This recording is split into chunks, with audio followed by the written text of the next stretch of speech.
Agora eu falo ao vivo com o físico Daniel Ângelo, que é do Ciência em Show. Primeiramente, obrigado por ter aceito o convite, Daniel.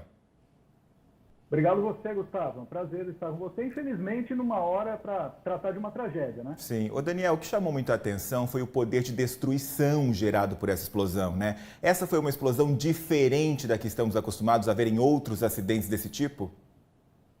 Olha, eu fiquei surpreso também, porque a gente percebe que havia um incêndio, tanto que as pessoas apontavam o celular para, de alguma forma, registrar esse incêndio que parecia um incêndio num prédio, né? E de repente ocorreu aí, de fato, a explosão, no caso.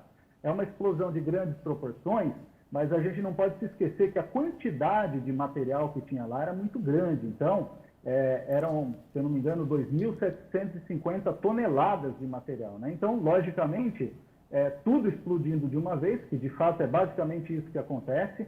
Quando ela atinge uma temperatura, enfim, propícia para a explosão, tudo vai para os ares numa reação em cadeia, né? Então, o poder de destruição e o poder de deslocamento de ar disso é muito grande.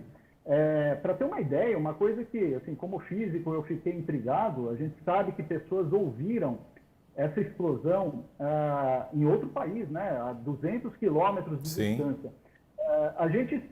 Todo mundo está acostumado, de repente está num dia chuvoso, vê o relâmpago e alguns segundos depois você ouve o trovão. A velocidade do som no ar, ela é diferente da luz. Então, a gente vê a luz, que é muito mais rápida, e depois a gente ouve o som. Para você ter uma ideia, para percorrer 200 quilômetros, essa onda de choque, ela deve ter levado em torno de 9 minutos. Então, imagina só, a gente está acostumado a ver um fogo de artifício ou, de repente, um relâmpago. Em alguns segundos depois, você ouve esse estrondo, esse trovão. Lá, depois da explosão, só 9 minutos depois, essa explosão foi ouvida. Então, o que isso diz? A energia liberada na explosão. Porque se a energia não for tão grande, a própria atmosfera acaba atenuando essa onda de choque. Para ela percorrer durante 9 minutos 200 quilômetros, significa que assim, o poder, a energia desprendida foi muito grande, né? Sim. Ô Daniel, para a gente trazer para a nossa realidade, não é? Tem alguma situação de casa que seja parecida com a dinâmica do que houve em Beirute? Olha só, esse material que estava estocado lá, certamente de maneira indevida, né, sem as regras de segurança, ele é um material usado em fertilizantes. Então, quando você vai ao mercado, eu até separei um aqui que eu uso no meu jardim, por sinal, olha. Você compra um fertilizante e as pessoas talvez conheçam um fertilizante que ele tem a sigla NPK. N é de nitrogênio, P é de fósforo, K é de potássio. São os macronutrientes necessários para todas as plantas, todos os vegetais, não é? O N, né, esse N do nitrogênio, existem alguns materiais, alguns sais que proporcionam esse nitrogênio. O nitrato de amônio, que foi o que ocorreu o acidente, é um deles. O nitrato de potássio é outro. Eu, como curiosidade, eu fiz aqui, olha só, para você ver.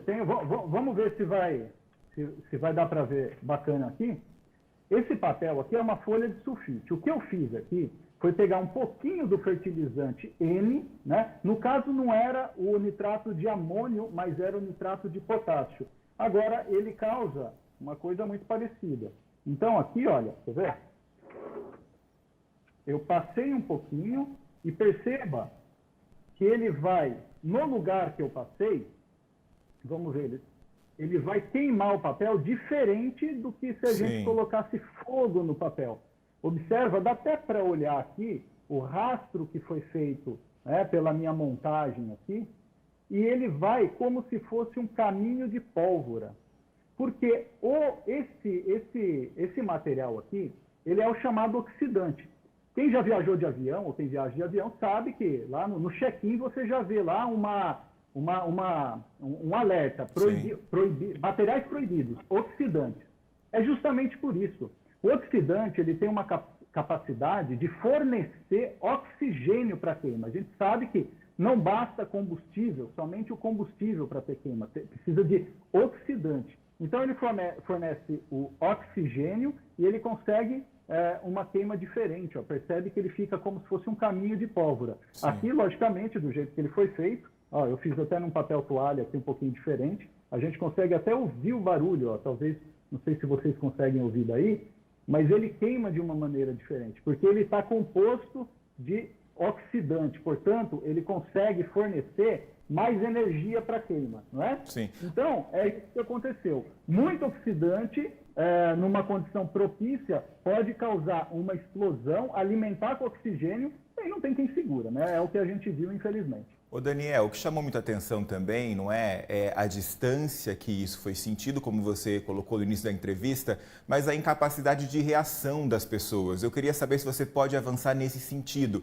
Em situações domésticas, digamos assim, o que se faz? De que maneira evita um acidente como esse? Ou, se o acidente já aconteceu, como eu me protejo? Tá. Acidentes desse tipo dificilmente vão acontecer em casa, porque a quantidade possível de se estocar de um material como esse é muito, muito baixa, né? Explosões, elas realmente, até a própria definição do nome já diz, né? Um deslocamento muito alto, você não tem a menor condição de enfim, sanar esse problema uma vez que ele já tenha acontecido. Então, sempre a prevenção, né? Tudo que é inflamável, tudo que é pressurizado dentro da sua casa, ele tem que ser guardado com os devidos cuidados. No caso pós-explosão, então, no caso desse pós-explosão, tem algumas coisas que são perigosas. A primeira delas é que ainda fica um incêndio, né? Uma vez que deu a explosão, o que resta lá, depois de toda essa energia liberada, ainda é uma temperatura altíssima, uma temperatura muito alta.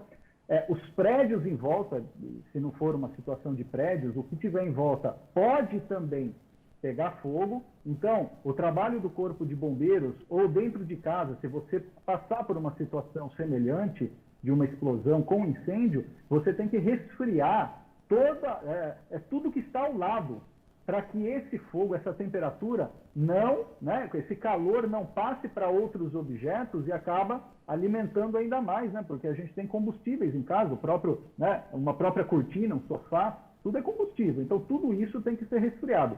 Praticamente, numa situação dessa, quem vai fazer isso são os bombeiros. Perfeito. No caso da explosão que aconteceu, sim, a gente tem também os gases que vão para a atmosfera, né? A gente viu lá toda aquela fumaça laranja. Nesse caso, trata-se de gases tóxicos, não é? O dióxido de nitrogênio, por exemplo, ele além de ser tóxico para a gente, então a evacuação é fundamental, né?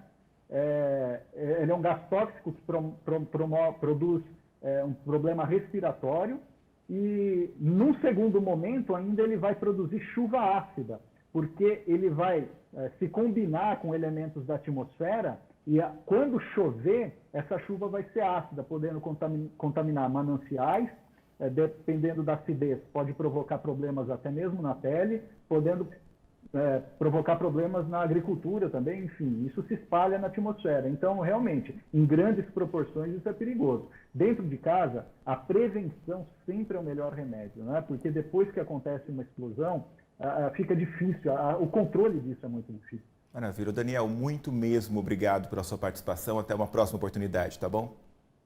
Obrigado, Gustavo, foi um prazer.